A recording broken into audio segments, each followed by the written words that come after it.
Welcome to SR7 TV news. Bulletin ముందుగా headlines. Tirumala శ్రీవారిని దర్శించుకున్న రాష్ట్రపతి ద్రౌపది ముర్ము.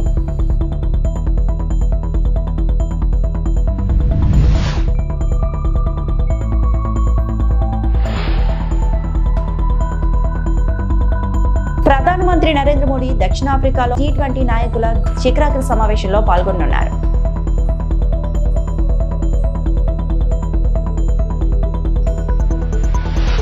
రేవంత్ ముఠా హవా 9300 ఎకరాల కుంభకోణం కేటీఆర్.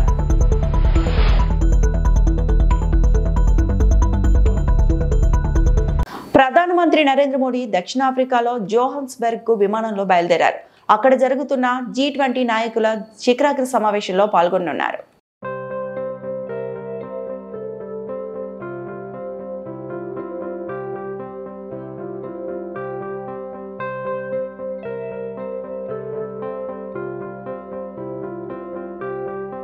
రాష్ట్రపతి ద్రౌపది ముర్ము తిరుమల శ్రీవారిని దర్శించుకున్నారు. అంతకుముందు ఆలయ మహాద్వారం వద్ద ఆమెకు దేవాదాయ శాఖ మంత్రి Anam Ramanarayana Reddy, TTD chairman BR Naidu, EO Anil Kumar Singh, అర్చకులు ఇఫ్తిఖార్ స్వాగతం పలికారు. దర్శనానంతరం అర్చకులు ఆమెకు వేద ఆశీర్వచనం ఇచ్చి తీర్థ ప్రసాదాలను అందజేశారు. రాష్ట్రపతికి స్వామివారి చిత్రపటాన్ని టీటీడీ చైర్మన్ బిఆర్ నాయుడు అందించారు.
తెలంగాణలో భూ కుంభకోణం జరుగుతోందని ఆరోపించారు బీఆర్ఎస్ వర్కింగ్ ప్రెసిడెంట్ కేటీఆర్.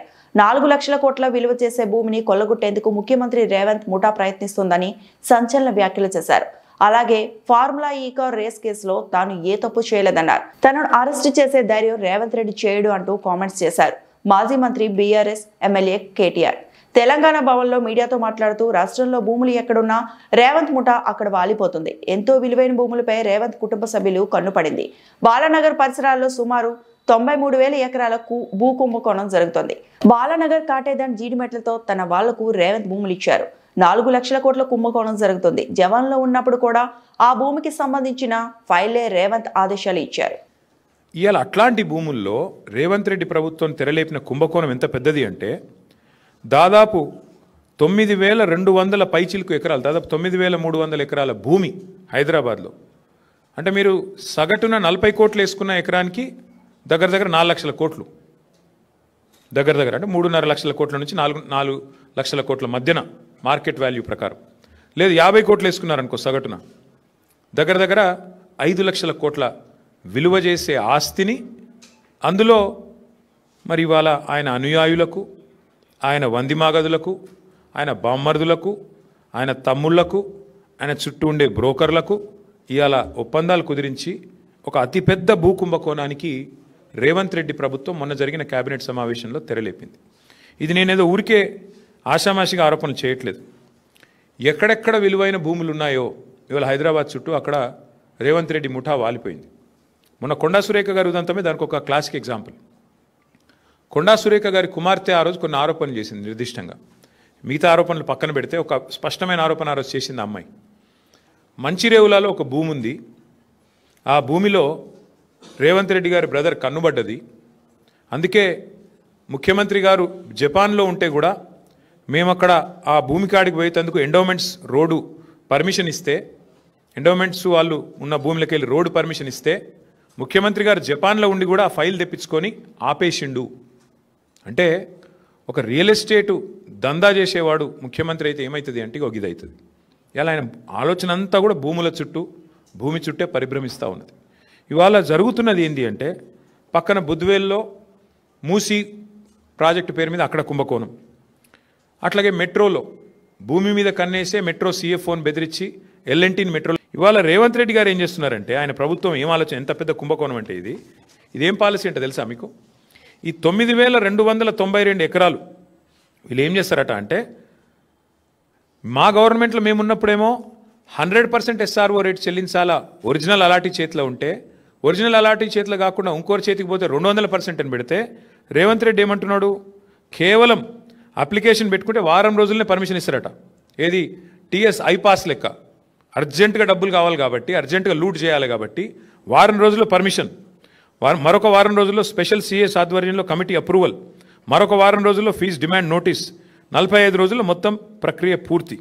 అన్నింటికి మించిన హైలైట్ ఏంటంటే 100%, 200% నిబంధన మనం పెడితే మన కేసీఆర్ గవర్నమెంట్లో 30% కడితే చాలంట. ఎంత హైలైట్ అంటే 30% చాలంటే ఏది 30% SRO విలువ. ఉదాహరణకి మీకు ఎగ్జాంపుల్ చెప్తాను. అజామాబాద్లో ప్రస్తుతం SRO విలువ, SRO వాల్యుయేషన్ 32,000 రూపాయలు ఉంది. కానీ అక్కడ మార్కెట్లో 1,50,000 ఉంటుంది. యాజ్ ఇట్ ఈస్ 5 రెట్ల తేడా ఉంటుంది. బాలానగర్లో 45,000 ఉంది, కానీ బయట మార్కెట్లో 2 లక్షలు ఉంటుంది. జీడిమెట్లలో 32,000, 12,000 నుంచి 32,000 ఉంది. మార్కెట్ వాల్యూ దగ్గర 1,00,000 ఉంది. డాక్టర్ బిఆర్ అంబేద్కర్ కోనసీమ జిల్లా ముమ్మిడివరం పల్లిపాలెం కళ్యాణ మండపంలో రచ్చబండ కోటి సంతకాల కార్యక్రమం వైఎస్ఆర్ కాంగ్రెస్ పార్టీ అధ్యక్షుడు జగన్మోహన్ రెడ్డి పిలుపు మేరకు ముమ్మిడివరంలో నిర్వహించారు. జిల్లా అధ్యక్షుడు చిల్లా జగ్గిరెడ్డి మాట్లాడుతూ మన కార్యకర్తలకు మనం గౌరవం ఇవ్వలేకపోయామన్నారు. ఈసారి ఖచ్చితంగా జగన్మోహన్ రెడ్డి దృష్టిలో ఉంటారు అన్నారు. మాజీ ఎమ్మెల్యే పొన్నాడ వెంకట సతీష్ కుమార్ మాట్లాడుతూ రాబోయే రోజుల్లో కార్యకర్తలకు మంచి జరుగుతుందని, అలాంటి కార్యక్రమాలు శ్రీకారం చుడుతున్న జగన్మోహన్ రెడ్డి రాబోయే 2029లో ముఖ్యమంత్రి కావడం ఖాయమని పేర్కొన్నారు. ఈ కార్యక్రమంలో వైఎస్ఆర్ కాంగ్రెస్ పార్టీ నాయకులు, కార్యకర్తలు, అభిమానులు, మహిళా నాయకులు అధిక సంఖ్యలో పాల్గొన్నారు. మీరందరూ కూడా ఈ గ్రామాల్లో ఇవాళ ఆశించిన వాళ్ళకి కొన్ని పదవులు రాకపోవచ్చు. ఖచ్చితంగా ఎవరైనా ఆశించిన వాళ్ళు ఉంటే వాళ్ళందరినీ కూడా కమిటీల్లో వేసుకోవడం జరుగుతుంది. సుమారు నియోజకవర్గంలో 7-8 వేల మందికి ఇవాళ ఈ కమిటీల్లో స్థానం మనం ఇవ్వడం జరుగుతుంది. కాబట్టి ముమ్మడివరం నియోజకవర్గంలో పొన్నాడ సతీష్ గారి ఆధ్వర్యంలో ఏదైతే మెడికల్ కాలేజీలు ప్రైవేటీకరణ వ్యతిరేకిస్తూ కోటి సంతకాలు కార్యక్రమం మరి నియోజకవర్గంలో విజయవంతంగా పూర్తి చేయడం జరిగింది. నేటితో ముఖ్యంగా ప్రజలంతా కూడా స్వచ్ఛందంగా వచ్చి ఏదైతే ప్రజల యొక్క ఆస్తి మరి ప్రజలకే దక్కాలి అనేటువంటి నినాదంతో పార్టీలని, కులాలని, మతాలని అన్నింటినీ కూడా పక్కన పెట్టి రాష్ట్ర వ్యాప్తంగా మన ఆస్తుల్ని కాపాడుకోవాలనేటువంటి ఒక ఆలోచనతో మరి సహాయ సహకారాలు అందించారు. విజయవంతంగా ఈ నియోజకవర్గంలో పూర్తి చేశారు. వారందరినీ మరి పేరు పేరున అభినందిస్తూ ఉన్నా. అలాగే మరి ఏదైతే నారా చంద్రబాబు నాయుడు గారు ఈ రాష్ట్ర ప్రజలంతా కూడా ఆయన మీద అచంచల విశ్వాసంతో ఆయన ముఖ్యమంత్రిని చేస్తే కేవలం లోకేష్ గారిని ఈ రాష్ట్రంలో అత్యంత ధనవంతుడు చేయడానికి ప్రజలకి అందించాల్సిన వైద్యాన్ని కూడా ఇవాళ తన తాబేదారులకు అమ్మేసేటువంటి కార్యక్రమం చరిత్రహీనుడిగా చంద్రబాబు నాయుడు గారు మిగిలిపోతారని చెప్పి ఈ సందర్భంగా మేము మనవి చేస్తున్నాం. ఇప్పటికైనా ఏదైతే కేవలం మెడికల్ కాలేజీలే కాదు, ఇవాళ ఈ దేశంలో 5 మరి పోర్ట్ 5 ఏదైతే మరి ఈ యొక్క స్టీల్ ఫ్యాక్టరీలు ఉంటే మిగిలిన అన్ని రాష్ట్రాల్లో నార్త్లో ఉన్నటువంటి వాటిని కూడా అక్కడ ప్రజలు ఉద్యమిస్తే వాటన్నిటిని కూడా ప్రైవేటీకరణ చేయకుండా వెనక్కి కేంద్ర ప్రభుత్వం తీసుకుంది. అటువంటి తరుణంలో ఇవాళ విశాఖ ఉక్కు మరి మా అందరూ హక్కు అనేటువంటి విధంగా, ఆంధ్రుల యొక్క హక్కు అనే విధంగా ఉన్నటువంటి మా సెంటిమెంట్ను కూడా మరి కూటమి ప్రభుత్వంలో గౌరవించకుండా ఒకవైపున స్టీల్ ప్లాంట్లు అమ్మేసేటువంటి కార్యక్రమం, రెండో వైపున ఈ మెడికల్ కాలేజీలు అమ్మేసేటువంటి కార్యక్రమం, మూడో వైపున ఎవరైతే లులు మాల్స్ అనేటువంటి విధంగా కొంతమంది వ్యాపారస్తులకి మరి వారి దగ్గర లంచాలు తీసుకుని ఇవాళ మరి ప్రభుత్వం యొక్క విలువైనటువంటి స్థలాల్ని వారికి ఉప్పుకి బెల్లాలకి ఇచ్చేసేటువంటి కార్యక్రమం మరి నారా చంద్రబాబు నాయుడు గారు చేస్తున్నారు. తప్పనిసరిగా మరి ఈ ఉద్యమంలో చంద్రబాబు నాయుడు గారి యొక్క మెళ్ళు వంచి, కూటమి ప్రభుత్వం యొక్క మెళ్ళు వంచి ఈ మెడికల్ కాలేజీలు ప్రజలకే దక్కే విధంగా మరి జగన్మోహన్ గారు చేస్తారు. ఒకవేళ కాదని ఎవరైనా చేస్తే ఇచ్చిన మాట కట్టుబడి రేపు వైఎస్ఆర్ కాంగ్రెస్ పార్టీ అధికారంలోకి వచ్చిన వెంటనే ఎంతటి పెద్దవారున్నా ఆ యొక్క ప్రజల ఆస్తి దొంగిలించారని మేము భావిస్తున్నాం. కాబట్టి మళ్ళీ వారి దగ్గర తీసుకుని వాటిని మళ్ళీ ప్రజలకి పునరంకితం చేసే కార్యక్రమం జగన్మోహన్ గారు చేస్తారని చెప్పి సందర్భంగా మనవి చేస్తూ ఈ నియోజకవర్గంలో చక్కగా ఈ కార్యక్రమాన్ని చేసినటువంటి నాయకుల్ని, కార్యకర్తలని అందరినీ పేరు పేరును అభినందిస్తూ సెలవు తీసుకుంటాం. అనంతపురం జిల్లా పెద్దపప్పూరు మండలం సోమనపల్లి గ్రామంలో వైసీపీ ప్రభుత్వ హయాంలో 2021 ఆగస్టు 2వ తేదీన నర్సింగల నారాయణ అనే వ్యక్తిని అప్పటి డీఎస్పీ చైతన్య ఒక పొలం గట్టు సమస్యకు సంబంధించి అదుపులోకి తీసుకుని విచారించారు. విచారణ సందర్భంలో డీఎస్పీ చైతన్య ఆధ్వర్యంలో పోలీసులు నారాయణపై 3rd డిగ్రీ ప్రయోగించారు. వారి దెబ్బలు తాళలేక నారాయణ స్పృహ కోల్పోయి మరణించాడు. ఈ ఘటనతో షాక్కు గురైన పోలీసులు గుట్టు చప్పులకు కాకుండా నారాయణ మృతదేహాన్ని తాడిపత్రి ప్రభుత్వ ఆసుపత్రికి తీసుకుపోయి కొద్దిసేపు వైద్యం చేయిస్తున్నట్లు నాటకమాడారు. బంధువులకు సమాచారం అందడంతో బంధువులు ప్రభుత్వ ఆసుపత్రికి పోయి ఏమీ చేయలేక మృతదేహాన్ని తీసుకుని వారి సొంత గ్రామం సోమనపల్లికి వచ్చి అంత్యక్రియలు చేశారు. ఈ ఘటనపై ఇలాంటి సమస్య ఉత్పన్నం కాకుండా మృతుని భార్య కొడుకులను పోలీసులు బెదిరించి పెద్దపప్పూర్ ఎస్ఐ మహమ్మద్ గౌస్ ఆధ్వర్యంలో అంత్యక్రియలు పూర్తి చేశారు. ఈ ఘటనకు డీఎస్పీ చైతన్య ఎస్ఐ మహమ్మద్ గౌస్లే కారణమని, లాకప్ డెత్ వల్ల చనిపోయాడని మృతుని బంధువులు ఎన్నిసార్లు పోలీసులకు ఫిర్యాదు చేసినా పోలీసులు పట్టించుకున్న పాపాన పోలేదు. అయితే 2024లో కూటమి ప్రభుత్వం అధికారంలోకి వచ్చిన వెంటనే నారాయణ లాకప్ డెత్ గురించి తాడిపత్రి ఎమ్మెల్యే జేసీ అశ్మిత్ రెడ్డి అసెంబ్లీలో ప్రస్తావించగా స్పీకర్ ఆదేశాలతో అనంతపురం జిల్లా ఎస్పీ ఈ లాకప్ డెత్ ఘటనకు సంబంధించి ప్రత్యేక అధికారిగా అనంతపురం డీఎస్పీ శ్రీనివాసరావును నియమించారు. ఈ ఘటనపై డీఎస్పీ శ్రీనివాసరావు సోమనపల్లి గ్రామానికి వచ్చి విచారణ చేశారు. తన భర్త మృతికి అప్పటి తాడిపత్రి డీఎస్పీ చైతన్య, పెద్దపప్పూర్ ఎస్ఐ మహమ్మద్ గౌస్లే కారణమని, వారిపై ఖచ్చితంగా చర్యలు తీసుకుని తమకు న్యాయం చేయాలని భార్య వెంకటలక్ష్మి, కూతురు సుమిత్ర తెలిపారు. సమస్య ఉన్నాయి సార్, కానీ కొట్లాడుకునే పీకులాడుకునేది ఏం లేదు సార్. కానీ కులాయప్ప అనే వ్యక్తి స్టేషన్ దగ్గరకు పోయి గౌసు సార్కి కంప్లైంట్ ఇస్తే మా నాన్న కూడా పిలిచి ఇద్దరిని ఎంక్వైరీ చేసి పంపించినాడు సార్. పంపిస్తే వీళ్ళు డిఎస్పీ సార్ వండుకొని గౌసు సార్ వాళ్ళు మాట్లాడుకొని కొండకాడ కాపలా పెట్టినాడు సార్. మా నాన్నకి ఎట్లా వస్తారో ఏమో అని చుట్టుపక్కలంతా కాపలా పెట్టి పిలుచుకొని పోయినాడు సార్. ఆటో చూస్తే స్టేషన్లో ఉంది, మనిషి చూస్తే హాస్పిటల్లో ఉన్నాడు సార్. మళ్ళీ గౌసు సారు మాకు డిఎస్పీ సార్ మీదే అనుమానం కొట్టి చంపినారని మాకు అనుమానం సార్. అంతే సార్. స్టేషన్ లో ఉంది సార్.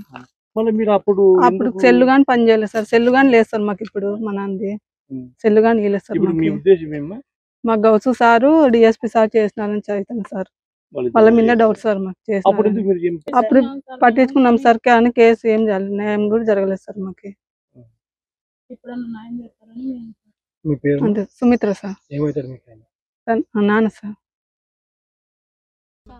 మాకు డౌట్ అంతా వాళ్ళ మీదనే అంబేద్కర్ కోనసీమ జిల్లా ముమ్మిడివరం సైబర్ నేరగాళ్ల వలకు చిక్కి మోసపోయిన మాజీ ఎంఈఓ ముమ్మిడివరం విద్యా వర్గాలకు షాక్లోకి నెట్టే సంఘటన వెలుగులోకి వచ్చింది. సైబర్ మోసగాళ్లు మాజీ ఎంఈఓ బొజ్జ రమణశ్రీ నుంచి ఏకంగా 34,60,000 రూపాయలు లూటీ చేసిన ఘటన చోటు చేసుకుంది. ఇటీవలే పదవీ విరమణ చేసిన రమణశ్రీకి ఫోన్ చేసిన నేరగాళ్లు మీపై కేసు ఉంది, వెంటనే జరిమానా చెల్లించాలి అని బెదిరింపులకు దిగినట్లు సమాచారం. నమ్మించేందుకు వివిధ నకిలీ వీడియో కాల్స్, అధికారుల పేర్లు, గుర్తింపులు చూపించడంతో భయంతో వారి అకౌంట్లకు బదిలీ చేసిన రమణశ్రీ తాను మోసపోయినట్లు గ్రహించిన వెంటనే రమణశ్రీ ముమ్మిడివరం పోలీస్ స్టేషన్కు చేరుకొని ఫిర్యాదు చేయగా కేసును ఎస్ఐ డి సాగర్ నమోదు చేసి దర్యాప్తు ప్రారంభించారు. నమస్కారం అండి. నిన్న మాకు కంప్లైంట్ రావడం జరిగింది. ఒక రిటైర్డ్ ఎంఈఓగా పనిచేసి రిటైర్డ్ అయిన విశ్రాంతి ఉద్యోగి గారి దగ్గర నుంచి మాకు ఒక సైబర్ ఫ్రాడ్కి సంబంధించి ఒక కంప్లైంట్ రావటం జరిగింది. దానికి సంబంధించి ఏంటంటే డిజిటల్ అరెస్ట్ అనే అనే దాని మీద అతని వద్ద నుంచి దఫాలుగా 15 లక్షలు ఒకసారి, 9,80,000 ఒకసారి, 9,80,000 ఒకసారి, మొత్తంగా 34,60,000 రూపాయలు సైబర్ నేరగాళ్ళు చీట్ చేయడం జరిగింది. దాని మీద మేము information technology act and 420 sections కింద కేసు నమోదు చేయటం అయింది. దీని మీద సిఐ గారు దర్యాప్తు అధికారిగా దర్యాప్తు చేస్తున్నారు. మా ఎస్పీ గారి ఉత్తర్వుల మేరకు డిఎస్పీ గారి పర్యవేక్షణలో దీన్ని ఎలాగైనా సరే ఛేదిస్తామని చెప్పి మీకు తెలియజేస్తున్నాను. Thank you. ఈ కాంటాక్ట్ నెంబర్లో 3 కాంటాక్ట్ నెంబర్లు ఉన్నాయి. అవి రకరకాల మహారాష్ట్ర, తమిళనాడు, ఈ కర్ణాటక అటు పరిసర ప్రాంతాల్లో నెంబర్లుగా తేలింది. లొకేషన్లు పెడితే స్విచ్ ఆఫ్ వచ్చినాయి. చేస్తామండి, చేసి దర్యాప్తు చేసి నేరగాళ్ళని ఎలాగైనా సరే అరెస్ట్ చేస్తామండి. ఫస్ట్ ఈ నేరం ఎలా జరిగిందంటే, ఫస్ట్ ఈ రిటైర్డ్ ఎంఈఓ గారికి టెలిఫోన్ డిపార్ట్మెంట్ అని చెప్పి ఫోన్ కాల్ వచ్చింది. ఫోన్ కాల్ వచ్చి ఫలానా నెంబరు మీరు వాడుతున్నారా అని చెప్పి అడిగారు. ఆ నెంబర్ నాది కాదని అని చెప్పారు. దీని మీద ఈ ఫోన్ నెంబర్ మీద మీ ఆధార్ కార్డుతో లింకప్ చేసి ఒక సీరియస్ క్రైమ్ నమోదైంది బెంగళూరు పోలీస్ స్టేషన్లో అని అన్నారు. తర్వాత వెరిఫై చేసి ఇది ఫాల్స్ అని చెప్పి, ఇది ఫాల్స్ అని తీసేయాలంటే పోలీస్ క్లియరెన్స్ సర్టిఫికేట్ బెంగళూరు నుంచి తెచ్చుకోవాలన్నారు. దీనికి గాను ఒక నెంబర్ ఇచ్చారు.